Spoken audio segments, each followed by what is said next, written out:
Hello everyone, आपके अपने YouTube channel Niharika classes में आपका फिर से स्वागत है।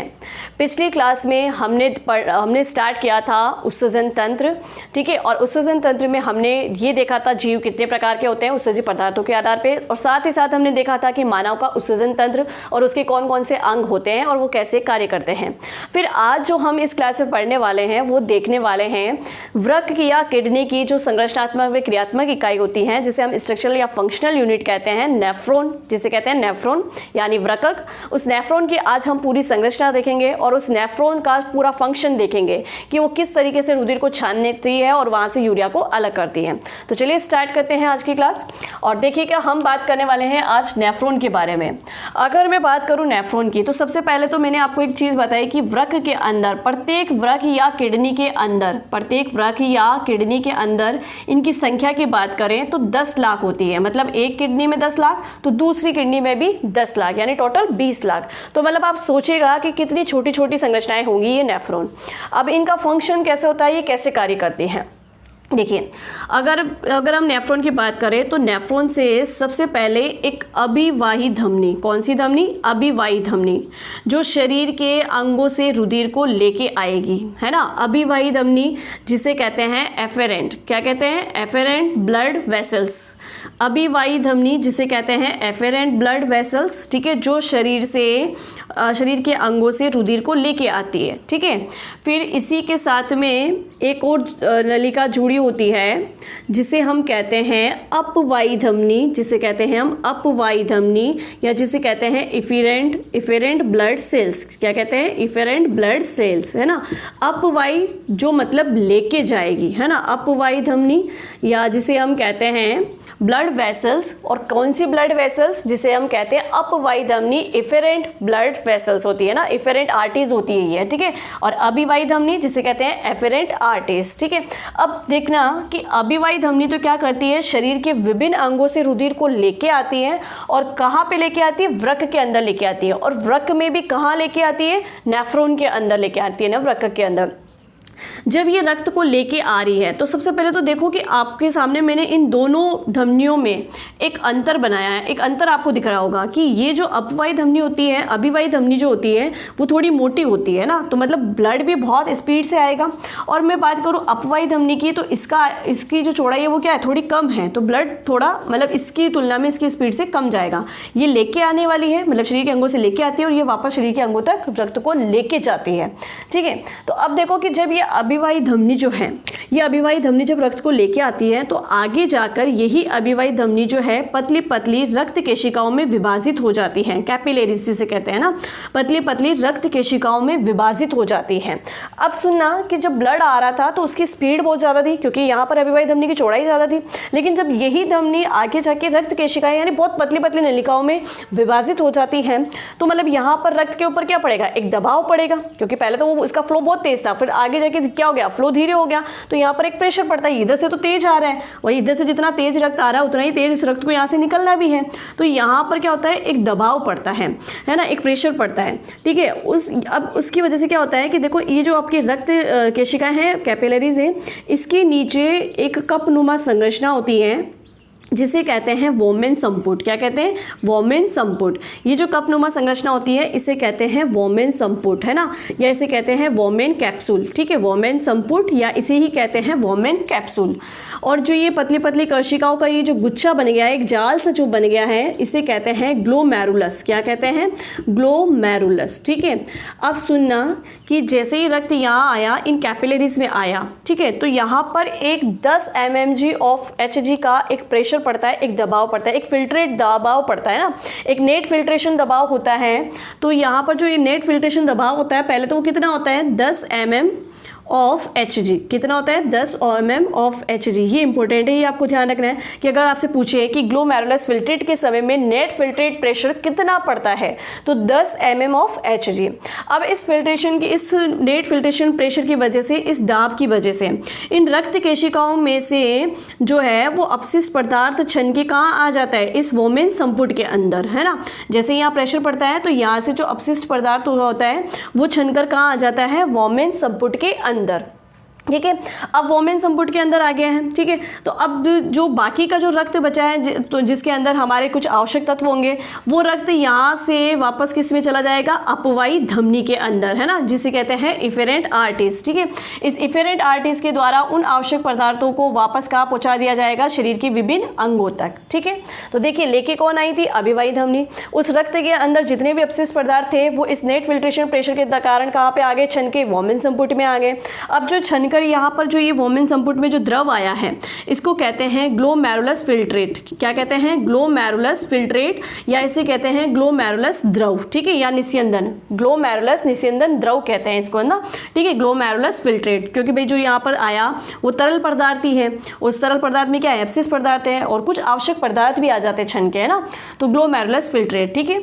अब सुनिएगा कि जो यहाँ पर ये अपशिष्ट आया, अब इस वोमेन संपुट से आगे एक नलिका होती है, ठीक है, जिसे कहते हैं समीपस्थ कुंडलित नलिका। क्या कहते हैं, समीपस्थ कुंडलित नलिका, जिसे कहते हैं प्रॉक्सिमल कन्वोल्यूटेड ट्यूब्यूल। समीपस्थ कुंडलित नलिका, समीपस्थ यानी पास में है इसलिए इसको तो कहते हैं प्रॉक्सिमल, ठीक है, कुंडलित है तो इसको कहते हैं कन्वोल्यूटेड, और नलिका है तो इसको कहते हैं ट्यूब्यूल, ठीक है। अब इस समीपस्थ कुंडलित नलिका, जिसे हम शॉर्ट में कह सकते हैं पीसीटी, प्रॉक्सिमल कन्वोल्यूटेड ट्यूब्यूल, ठीक है। अब ये फिल्ट्रेट कहाँ आ जाएगा, इस समीपस्थ नलिका के अंदर आ जाएगा। अब सुनना अच्छे से कि ये जो पूरे नेफ्रॉन है इसके आगे का मैं भाग बता रही हूँ कि ये समीपस्थ नलिका होती है, फिर इस समीपस्थ नलिका से एक और नलिका जुड़ी हुई होती है जिसको हम, है ना, लाइक हेयर पिन कह सकते हैं ना। इसकी आकृति जो होती है हेयर पिन की आकृति की जैसी होती है ना, तो ये जो हेयर पिन की आकृति की जैसी जो नलिका होती है उसको कहते हैं हैनले का लूप। क्या कहते हैं, हैनले का लूप। इस हैनले के लूप की दो भुजाएं होती हैं, जो इस तरफ है वो तो होती है अवरोही भुजा। क्या है, कौन सी भुजा, अवरोही भुजा, ठीक है, और जो उस तरफ होती है वो होती है आरोही भुजा। भाई असेंडिंग और डिसेंडिंग सभी को ही मालूम है ना, तो ये होती है अवरोही भुजा, ये होती है आरोही भुजा, ठीक है। अब ये हैनले का लूप भी आगे जाके एक और नलिका में खुलता है जिसे कहते हैं दूरस्थ समीपस्थ, जिसे कहते हैं दूरस्थ कुंडलित नलिका, है ना, जिसे कहते हैं दूरस्थ कुंडलित नलिका, या जिसे कहते हैं डिस्टल कन्वोल्यूटेड ट्यूब्यूल, है ना, डिस्टल कन्वोल्यूटेड ट्यूब्यूल, ठीक है। देखो समीपस्थ कुंडलित नलिका तो हो गई आपकी प्रॉक्सिमल कन्वोल्यूटेड ट्यूब्यूल, जिसे हम शॉर्ट में पीसीटी कह सकते हैं, ठीक है, और जो दूरस्थ वाली है वो दूरस्थ कुंडलित नलिका, जिसे कहते हैं डिस्टल कन्वोल्यूटेड ट्यूब्यूल, ठीक है। तो इस दो प्रकार की ऐसी नलिकाएं होती है, एक पीसीटी और एक डीसीटी, और एक क्या होता है इसके बीच में एक और नलिका होती है जिसे कहते हैं हैनले का लूप, जिसकी दो भुजाएं होती है, अवरोही भुजा और आरोही भुजा, ठीक है। फिर ये दूरस्थ नलिकाएं आगे जाकर जो है वो एक संग्राहक नलिका में खुलती है। कहाँ खुलती है, संग्राहक नलिका के अंदर, ठीक है, एक सेकेंड, यहाँ पर एक संग्राहक नलिका में खुलती है जिसे कहते हैं कलेक्टिव टिश्यूल, और ये संग्राहक नलिका ही जो है वो आगे जाके किस में खुलती है, हमारी मूत्रवाहिनियों में। कहाँ खुलती है, मूत्रवाहिनी में, जो मैंने उस समय जब उत्सर्जन तंत्र का डायग्राम बनाया था फिर से बना देती हूँ। ये देखिए ये हमारी दोनों होती है किडनियाँ, और इन दोनों किडनियों से एक एक जोड़ी में क्या निकली रहती है, मूत्रवाहिनी। तो ये जो दूरस्थ संग्राहक नलिका होती है जिसे कहते हैं कलेक्टिव ट्यूब्यूल, ये संग्राहक नलिका किस में खुलती है, मूत्रवाहिनी में। ये पूरी संरचना किसकी है, नेफ्रॉन की है। चलिए अब इसको एक बार ढंग से वापस समझ लेते हैं ना। अब सुनना कि जो ये अभिवाही धमनी थी वो रक्त को लेके आई। अभिवाही धमनी जब रक्त को लेके आती है तो उसका मतलब इसकी चौड़ाई अधिक होने से रक्त जो है वो तेज स्पीड से आता है। फिर आगे जाके यही अभिवाही धमनी छोटी छोटी बारीक केशिकाओं में विभाजित हो जाती है, रक्त केशिकाओं में, जिसके जाल को हम क्या कहते हैं, ग्लोमेरुलस। क्या कहते हैं, ग्लोमेरुलस, ठीक है। और फिर यही रक्त केशिकाएं दूसरी और किस में खुलती है, अपवाही धमनी में, जो वापस से यहाँ रक्त को कहाँ लेके जाएगी, शरीर के अंगों तक, है ना, ठीक है। जब रक्त अभिवाही धमनी से इन रक्त केशिकाओं में प्रवेश करता है तो रक्त केशिकाओं पर एक नेट फिल्ट्रेट प्रेशर पड़ता है जो कितना होता है 10 mm of Hg। उस प्रेशर के कारण से इन रक्त केशिकाओं में से कुछ अपशिष्ट पदार्थ छनकर कहाँ आ जाते हैं, वोमेन संपुट में, ठीक है। और जो आवश्यक पदार्थ होते हैं वो तो वापस उस रक्त के साथ में कहाँ चल जाते हैं, अपवाही धमनी में, ठीक है। अब जो यहाँ पर द्रव आया, तरल पदार्थ जो आया जिसके अंदर अपशिष्ट पदार्थ भी होगा और कुछ आवश्यक पदार्थ भी आ जाते हैं, जैसे लाइक ग्लूकोज हुआ, विटामिन हुए, कुछ खनिज लवण हुए हमारे, है ना, कुछ अमीनो अम्ल हुए, वो सब के सब कुछ आवश्यक पदार्थ भी यहाँ पर छनकर इस फिल्ट्रेट में आ जाते हैं। अपशिष्ट तो आता है, अपशिष्ट में कौन आएगा, यूरिया आएगा, ठीक है। तो यहाँ यूरिया तो आता ही है, साथ के साथ में कुछ आवश्यक पदार्थ भी आ जाते हैं, ठीक है। तो उसे कहते हैं ग्लोमेरुलस फिल्ट्रेट, ग्लोमेरुलर फिल्ट्रेट यानी ग्लोमेरुलर निस्यंदन, ठीक है, या ग्लोमेरुलस द्रव कह सकते हो, ग्लोमेरुलस निस्यंदन या ग्लोमेरुलर फिल्ट्रेस द्रव कह सकते हो, ठीक है। अब जो ये द्रव आया अब ये द्रव तरल पदार्थ आगे कहाँ जाएगा, इस समीपस्थ कुंडलित नलिका में पीसीटी के अंदर जाएगा। तो देखो कि यहाँ पीसीटी के भाग से लेके पीसीटी, हैनले का लूप और डीसीटी, और इन तीनों के अंदर फिर से एक प्रक्रिया चलती है जिसे कहते हैं पुनः अवशोषण की प्रक्रिया। क्या प्रक्रिया? पुनः अवशोषण की प्रक्रिया। इस पूरी संरचना को आपको 3 भागों में पढ़ना है। एक तो हमें पढ़ना है ग्लोमेरुलस फिल्ट्रेस, है ना। तो ग्लोमेरुलस फिल्ट्रेशन क्या होता है, ग्लोमेरुलस निस्यंदन क्या होता है, वो मैंने आपको बता दिया कि भाई रक्त केशिकाओं से छनकर जो द्रव वोमेन संपुट में आता है उसी को हम क्या कहते हैं, ग्लोमेरुलस निस्यंदन द्रव। ठीक है। फिर सेकंड हमें पढ़ना है निस्यंदन का पुनः अवशोषण। तो निस्यंदन का पुनः अवशोषण कहाँ कहाँ होगा, पीसीटी के अंदर होगा, हैनले की लूप के अंदर होगा और डीसीटी के अंदर होगा। ठीक है। फिर हमें पढ़ना है निस्यंदन उत्सर्जन, निस्यंदन का उत्सर्जन। तो 3 चरणों के अंदर ये पूरा उत्सर्जन तंत्र जो है, मतलब 3 चरणों के अंदर हमें इसे नेफ्रॉन की संरचना को पढ़ना है। सबसे पहले ग्लोमेरुलस निस्यंदन, जो मैंने आपको बता दिया, वोमेन संपुट में आया हुआ तरल द्रव्य हमारा क्या कहलाता है, ग्लोमेरुलस निस्यंदन, जिसे हम कहते हैं ग्लोमेरुलस फिल्ट्रेशन। फिर सेकंड स्टेप जो आता है वो होता है निस्यंदन पुनः अवशोषण, मतलब रीऑब्जर्प्शन होता है ना। तो रीऑब्जर्प्शन कहाँ पे होगा, पीसीटी के अंदर होगा, हैनले लूप में होगा और डीसीटी में होगा। ठीक है। फिर उसके बाद में जब यूरिन बन जाएगा तो उसको संग्राहक नलिका यानी कलेक्टिव टिश्यू में भेज दिया जाएगा और फिर उसका उत्सर्जन किया जाएगा। तो वो स्टेप कहलाता है निस्यंदन का उत्सर्जन। अब फिर से एक बार मैं आपको रिवाइज करवा देती हूँ अच्छे से इसकी पूरी संरचना, कि अभिवाही धमनी के द्वारा रक्त को लाया गया, रक्त केशिकाओं में जब वो रक्त आया तो उस रक्त से अपशिष्ट पदार्थ निकल कर कहाँ आ जाता है, वोमेन संपुट के अंदर आ जाता है और कुछ आवश्यक पदार्थ के साथ में वो रक्त वापस कहाँ चल जाता है, अपवाही धमनी के साथ में चला जाता है, अंगों तक पहुँच जाता है। वोमेन संपुट के अंदर आए हुए तरल द्रव को हम कहते हैं ग्लोमेरुलस निस्यंदन, ग्लोमेरुलस फिल्ट्रेशन। इस ग्लोमेरुलस फिल्ट्रेशन को आगे किस में भेजा जाता है, पीसीटी में भेजा जाता है। पीसीटी में यहाँ पर पुनः अवशोषण की प्रक्रिया होती है और पुनः अवशोषण की प्रक्रिया में इस अपशिष्ट पदार्थ के साथ में इस ग्लोमेरुलस फिल्ट्रेशन में आए हुए कुछ आवश्यक तत्वों को वापस पुनः अवशोषित कर लिया जाता है। जैसे वो हो सकता है ग्लूकोज हो सकता है, वो विटामिन हो सकते हैं, खनिज तत्व हो सकते हैं, है ना। तो कुछ आवश्यक पदार्थ जो है उनका पुनः अवशोषण कहाँ कर लिया जाता है, पीसीटी में कर लिया जाता है। ठीक है। फिर पीसीटी से आगे द्रव जाता है हैनले का लूप में। तो हैनले के लूप की 2 भुजा होती है, अवरोही भुजा और आरोही भुजा। अवरोही भुजा में इस फिल्ट्रेशन में आए हुए आवश्यक अतिरिक्त जल की मात्रा का भी पुनः अवशोषण कर लिया जाता है। लेकिन जैसे ही ये द्रव आरोही भुजा में पहुंचता है, हैनले की लूप की आरोही भुजा में पहुंचता है, तो वहां पर जल का अवशोषण नहीं होगा। मतलब द्रव में आए हुए आवश्यक जल की मात्रा को अवशोषित कहां तक किया जा सकता है, अवरोही भुजा तक, लेकिन जल का अवशोषण हैनले की आरोही भुजा में नहीं होगा। ठीक है। फिर ये तरल कहाँ पहुंचेगा, दूरस्थ कुंडलित नलिका में डीसीटी में पहुंचेगा। तो डीसीटी में लास्ट स्टेप होता है जहां पर फिर भी कोई आवश्यक पदार्थ ऐसा बच गया हो जिसका अभी तक भी पुनः अवशोषण नहीं हुआ हो, तो उसका पुनः अवशोषण कहाँ पे होता है, दूरस्थ कुंडलित नलिका में। ठीक है। फिर इसके बाद में बचा हुआ सारा वेस्ट मटेरियल जिसके अंदर यूरिया जरूर होगा, है ना, उस वेस्ट मटेरियल को, उस अपशिष्ट पदार्थ को यूरिया के साथ में कहाँ भेज दिया जाता है, संग्राहक नलिका में। और संग्राहक नलिका में जब ये अपशिष्ट पदार्थ रहता है और यहाँ पर कुछ जल की मात्रा होती है तो वो दोनों आपस में, मतलब यूरिया का जब जल से प्रक्रिया हो जाती है तो फिर वो चेंज हो जाता है यूरिन के अंदर। ठीक है। और जब वो यूरिन बन जाता है, संग्राहक नलिका में यूरिन कलेक्ट होता रहता है, तो फिर धीरे धीरे इस संग्राहक नलिका से उस यूरिन को कहाँ भेज दिया जाता है, मूत्रवाहिनी में। और मूत्रवाहिनी उसको आगे कहाँ ले जाती है, मूत्राशय में, और मूत्राशय से फिर उसको शरीर से बाहर त्याग दिया जाता है। तो इस तरीके से आज हमने देखी कि एक नेफ्रॉन, एक वृक्क किस प्रकार से रुधिर को छानने का कार्य करती है। अब यहाँ पर एक और जानकारी कि भाई जब यहाँ पुनः अवशोषण की प्रक्रिया हो रही है तो उन आवश्यक पदार्थों को यहाँ पीसीटी, डीसीटी, हैनले लूप से वापस शरीर के तक कैसे भेजा जा रहा है ना। तो देखो कि जो ये अपवाही धमनी होती है, ये अपवाही धमनी भी क्या होती है, पतली पतली केशिकाओं में बटी हुई होती है और पीसीटी, हैनले के लूप और डीसीटी के चारों ओर फैली हुई होती हैं। ये अपवाही धमनी क्या करती है, रक्त को शरीर के अंगों तक लेके जाने का कार्य करती है। तो यही जो है पतली पतली केशिकाओं के रूप में विभाजित होकर कहाँ पर उपस्थित होती हैं, पीसीटी के चारों ओर, पीसीटी की दीवारों के चारों ओर, हैनले की रूप की दीवारों के चारों ओर, डीसीटी की दीवारों के चारों ओर। तो क्या होता है कि इन नलिकाओं के द्वारा 2 कार्य किए जाते हैं। ये जो अपवाही धमनी आगे रक्त केशिका में विभाजित हुई, इनके द्वारा 2 कार्य किए जाते हैं। अगर किसी कारणवश अपवाही धमनी में गए हुए रक्त में कोई अपशिष्ट पदार्थ बच गया होगा तो उस अपशिष्ट पदार्थ को तो कहाँ डाल दिया जाएगा, इन पीसीटी, इन डीसीटी और इन हैनले के लूप में डाल दिया जाएगा। भाई अपशिष्ट अगर गलती से चला गया हो अपवाही धमनी के साथ में तो उस अपशिष्ट को तो कहाँ डाल दिया जाएगा, इस पीसीटी में, मतलब नेफ्रॉन के अंदर डाल दिया जाएगा। ठीक है। और जो आवश्यक तत्व होंगे, जो आवश्यक पदार्थ होंगे, जैसे ग्लूकोज, विटामिन, खनिज, लवण वगैरह, है ना, इन आवश्यक पदार्थों को कहाँ डाल दिया जाएगा? इन रक्त केशिकाओं में। तो ये रक्त केशिकाएं उस आवश्यक पदार्थ को कहाँ लेके जाएगी? इस अपवाही धमनी में, और इस अपवाही धमनी के द्वारा उन्हीं आवश्यक पदार्थों को शरीर के विभिन्न अंगों तक वापस पहुँचा दिया जाता है। तो चलिए, इस प्रकार से ये हमने देख लिया है कि एक नेफ्रॉन कैसे कार्य करती है। अब हम आगे देखते हैं कि जब मूत्र की बात हो रही है तो अब हम थोड़ा सा ये देख लेते हैं कि मूत्र का संगठन कैसा होता है ना, मूत्र के अंदर क्या क्या होता है। अगर मैं बात करूँ मूत्र के संगठन की तो देखिएगा, पहले आप एक बार इसका स्क्रीनशॉट ले लीजिए।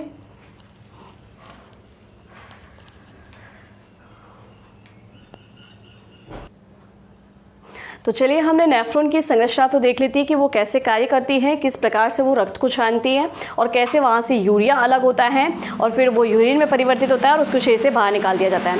अब हमें देखना है मूत्र का संगठन कि मूत्र के अंदर क्या क्या होता है। अगर बात करें हम मूत्र के संगठन की तो देखो, मूत्र के अंदर सबसे पहले बात करते हैं तो जल की मात्रा होती है 95%। कितनी होती है? 95%। और इसके अंदर लगभग 2.5% होता है यूरिया, ठीक है, और 2.5% होता है यूरिक अम्ल। देखो, अभी जब हमने बात करी कि जीवों के उत्सर्जी पदार्थ के आधार पर वर्गीकरण की, तो हम बेसिकली तो हम क्या है? यूरिया उत्सर्जी है ना, मतलब हमारे शरीर से उत्सर्जी पदार्थ का जो उत्सर्जन किया जाता है वो यूरिया उत्सर्जी के रूप में ही किया जाता है ना, यूरिया के रूप में ही किया जाता है। लेकिन कुछ मात्रा में हमारे शरीर के अंदर भी यूरिक अम्ल बनता है ना, तो उसका भी हम उत्सर्जन करते हैं। तो यहाँ कंफ्यूज नहीं होना है कि हम मेनली है तो यूरिया उत्सर्जी श्रेणी के अंदर ही आएंगे, लेकिन हमारे शरीर के अंदर मूत्र में कुछ यूरिक अम्ल भी बनता है, ठीक है। यूरिक अम्ल के साथ साथ में फिर हिप्यूरिक अम्ल भी बनता है, और हिप्यूरिक अम्ल के साथ साथ में एल्टानोइन अम्ल भी बनता है। तो इन तीनों अम्ल को भी मूत्र के द्वारा शरीर से बाहर निकाल दिया जाता है, ठीक है। तो 95% कितना होता है? जल, और 2.5% क्या होता है? यूरिया, और 2.5% के अंदर ये सभी आते हैं यूरिक अम्ल, हिप्यूरिक अम्ल, एल्टाइन अम्ल, जिन्हें हम कह सकते हैं कार्बनिक अम्ल। चलिए, उसके बाद बात करें कि मूत्र का पीएच मान। तो मूत्र का पीएच मान होता है औसत, अगर हम बात करें एवरेज की यदि हम बात करें तो औसत होता है 6, जिसे हम कह सकते हैं हल्का क्षारीय, ठीक है। और फिर कभी कभार क्या होता है कि ये चेंज भी हो जाता है, परिवर्तित भी हो जाता है, ये 4.5 तक भी पहुंच जाता है और 8.2 तक भी पहुंच जाता है। मतलब कभी ये बहुत ज़्यादा अम्लीय भी हो जाता है और कभी ये बहुत ज़्यादा क्षारीय भी हो जाता है। तो ऐसा कब होता है? देखिए, जब आप अपने डाइट के अंदर फ्रूट्स का सेवन ज़्यादा कर रहे हैं ना, फलों का सेवन ज़्यादा कर रहे हैं, तो उस समय ये क्या होगा? थोड़ा अधिक क्षारीय हो जाएगा। और जब आप अब सब्जियों का सेवन कर रहे हैं ना, सब्जियाँ खा रहे हैं, तो उस समय ये क्या हो जाएगा? थोड़ा अधिक अम्लीय हो जाएगा, है ना। तो इसके मान में परिवर्तन होता रहता है, ठीक है। बाकी बेसिकली इसका औसत एवरेज कितना होता है? 6 होता है। फिर बात करते हैं कि वयस्क मनुष्य में प्रतिदिन कितनी मात्रा में मूत्र का निर्माण होता है। तो 1.5 से 2 लीटर मूत्र का निर्माण होता है, या यूँ कह दो कि एक वयस्क मनुष्य जो है वो प्रतिदिन 1.5 से 2 लीटर मूत्र का त्याग करता है। चलिए, उसके बाद में बात करते हैं इसका जो रंग होता है वो होता है पीला। मूत्र का रंग होता है पीला। तो मूत्र का रंग पीला जो है वो किसके कारण होता है? यूरोक्रोम के कारण होता है। यूरोक्रोम एक पिगमेंट होता है, एक वर्णक होता है ना, तो उसके कारण मूत्र का रंग पीला होता है। अब ये यूरोक्रोम है क्या एक्चुअल में? ये होता है हीमोग्लोबिन के नष्ट होने से बनता है। हीमोग्लोबिन जब नष्ट हो जाती है तो वो किसमें परिवर्तित हो जाती है? यूरोक्रोम में परिवर्तित हो जाती है। अब देखिए कि आप लोगों के दिमाग में आ रहा होगा कि बिलिरुबिन भी तो एक वर्णक है, उसी वजह से भी तो पीला रंग होता है। तो देखो, जब हमारे शरीर के अंदर पीलिया रोग हो जाता है, जिसे हम कहते हैं जॉन्डिस रोग, है ना, जॉन्डिस डिजीज जिसे कहते हैं ना, तो जॉन्डिस के समय, पीलिया के समय यूरिया के हमारे लीवर के द्वारा उस बिलिरुबिन वर्णक को बनाया जाता है, और उस समय जो मूत्र का सबसे ज़्यादा पीला रंग हो जाता है ना, अभी तो यहाँ पे हल्का पीला है, लेकिन उस समय बहुत ज़्यादा पीला रंग हो जाता है, तो वो होता है बिलिरुबिन के कारण, और वो होता है पीलिया रोग में, ठीक है। तो चलिए, हमने ये देख लिया है कि मूत्र का रंग पीला होता है, किसके कारण होता है? यूरोक्रोम के कारण, और यूरोक्रोम क्या है? हीमोग्लोबिन के नष्ट होने से बनता है। अब बात करते हैं कि कभी कभी हमारे शरीर के अंदर मूत्र की मात्रा बढ़ जाती है। ऐसा कब होता है जब हमारे शरीर के अंदर मूत्र की मात्रा बढ़ जाती है? देखो, गर्मियों में तो क्या होता है कि हमारी त्वचा जो है वो अतिरिक्त जल की मात्रा को पसीने के रूप में शरीर से बाहर निकालती है, तो उस समय हमारे जो मूत्र की मात्रा होती है वो सामान्य होती है ना। लेकिन सर्दियों में क्या होता है कि सर्दियों में पसीना नहीं आता है, तो अतिरिक्त जल की मात्रा हमारे शरीर से बाहर नहीं निकलती है, तो सर्दियों के अंदर मूत्र की मात्रा बढ़ जाती है, जबकि गर्मियों में मूत्र की मात्रा सामान्य रहती है। तो ये तो एक हमारे शरीर का जो है वो सामान्य मतलब कारण हुआ इसका, ना। लेकिन फिर भी हम देखते हैं कि कुछ ऐसे रोगी भी होते हैं जिनके अंदर मूत्र की मात्रा अधिक हो जाती है। तो मूत्र की मात्रा अधिक होना, सबसे पहले तो वो क्या कहलाती है? तो मूत्र की जब अधिकता होती है तो उसे कहते हैं पॉलीयूरिया। क्या कहते हैं? पॉलीयूरिया। इसके कई कारण हो सकते हैं। इसके कारण हो सकते हैं जैसे अगर आप डेली चाय कॉफ़ी का सेवन ज़्यादा करते हो, मतलब नशीले पदार्थों का सेवन ज़्यादा करते हो, तो उस समय मूत्र की मात्रा बढ़ जाती है ना। तो और फिर बात करते हैं कि मूत्र की कमी भी होती है। तो मूत्र की कमी कब होती है? उस मूत्र की कमी को क्या कहते हैं? ओलिगोयूरिया। अब मूत्र की कमी कब होगी? कि जब हमारे शरीर में किडनियों के द्वारा रक्त का फिल्ट्रेशन सही ढंग से नहीं हो पाएगा। अगर रक्त का फिल्ट्रेशन सही ढंग से नहीं हो पाएगा तो यूरिन का निर्माण नहीं होगा, और उस समय क्या हो सकता है? यूरिन की कमी हो सकती है, मूत्र की कमी हो सकती है, और उस रोग को हम क्या कहते हैं? ओलिगोयूरिया। ठीक है, तो दोनों प्रकार की चीज़ें मैंने आपको पढ़ाई कि मूत्र की अधिकता कहलाती है पॉलीयूरिया और मूत्र की कमी कहलाती है ओलिगोयूरिया। चलिए अब एक चीज़ बताते हैं, एक जानकारी आपको और मैं देती हूँ कि जब हमने नेफ्रॉन की संरचना देखी थी, तो नेफ्रॉन की संरचना में हमने देखा था कि वोमेन संपुट के अंदर एक द्रव आता है जिसे कहते हैं ग्लोमेरुलस फिल्ट्रेशन, है ना। तो वो ग्लोमेरुलस फिल्ट्रेशन की मात्रा कितनी होती है? तो देखिएगा कि प्रतिदिन ग्लोमेरुलस फिल्ट्रेशन की मात्रा होती है 180 लीटर। कितनी होती है? 180 लीटर। अब दिमाग में आ रहा होगा कि जब हमारे शरीर के अंदर रक्त की मात्रा ही 5 से 5.5 लीटर है, तो फिल्ट्रेशन 180 लीटर कैसे हो सकता है? तो एक चीज़ ध्यान रखना कि हमने इसकी संरचना को जब देखा तो हमने कहा कि अभिवाही धमनी रक्त को लेके आती है, ठीक है, और अपवाही धमनी वापस रक्त को लेके जाती है। तो मतलब वो आपका तो वो 5 से 5.5 लीटर रक्त है वो तो क्या करता रहता है? घूमता ही रहता है आपके शरीर के अंदर, है ना। बट यहाँ पे जो नेट फिल्ट्रेट होता है, मतलब कितना फिल्ट्रेशन हो चुका है, तो वो मात्रा यहाँ पूछी जा रही है। तो अगर इस प्रकार का भी प्रश्न आए तो आप उसको जरूर कीजिएगा, है ना, कि ग्लोमेरुलस फिल्ट्रेशन प्रतिदिन कितना होता है? तो 180 लीटर। उसकी मात्रा कितनी होती है? 180 लीटर। चलिए, तो यहाँ पर मैंने आपको उत्सर्जन तंत्र बहुत अच्छे तरीके से पढ़ा दिया है। सभी बारीक जितनी भी जानकारियाँ थी वो मैंने आपको दी है, और जहाँ जहाँ से प्रश्न बन सकते हैं वो भी मैंने आपको अच्छे से बताया है। तो ये आप इसको अच्छे से पढ़ना, इसको रिवाइज़ करना, मेरी वीडियो को बार बार देख के इसको रिवाइज़ करना, और आप चाहो तो इनके नोट्स बना लीजिए ताकि आपको एग्ज़ाम में बहुत हेल्पफुल रहेंगे ये। चलिए, और इसी के साथ आज की क्लास यहीं पर, और नेक्स्ट मिलते हैं हम हमारी नेक्स्ट वीडियो के अंदर। Thank you.